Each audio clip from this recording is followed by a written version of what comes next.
बिस्मिल्लाहिर्रहमानिर्रहीम। आज की इस वीडियो में हम पढ़ेंगे एसिमिलेशन के बारे में कि एसिमिलेशन क्या होता है।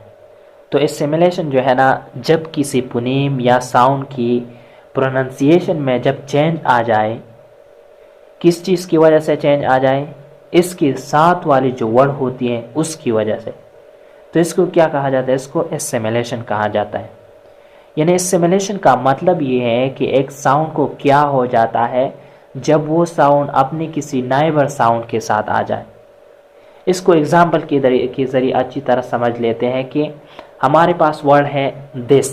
दिस एक वर्ड है हमारे पास, इसमें जो एस है आखिर में, इसका साउंड एस का जो है ना वो है स साउंड है। लेकिन जब हम इसके साथ लगाए शॉप हम लगाए तो शॉप में कौन सा साउंड है, श साउंड है। तो जब हम इसको बोलते हैं दोनों को, तो हम बोलते हैं दिस शॉप। तो जो स साउंड होती है दिस में, तो बिल्कुल ख़त्म हो जाता है और वो कन्वर्ट हो जाता है श साउंड में। तो हम ऐसे बोलते हैं कि दिस शॉप स साउंड बिल्कुल ख़त्म हो जाता है।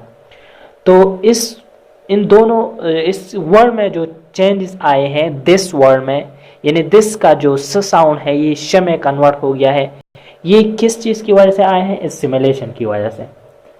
तो ये थी जो कि आज हमने एसिमिलेशन के बारे में पढ़ा। अगर आपको ये वीडियो अच्छी लगी हो तो आपसे आखिर में एक रिक्वेस्ट है कि आप प्लीज़ इस वीडियो को शेयर करें ताकि किसी न किसी का फ़ायदा हो जाए। और बहुत शुक्रिया।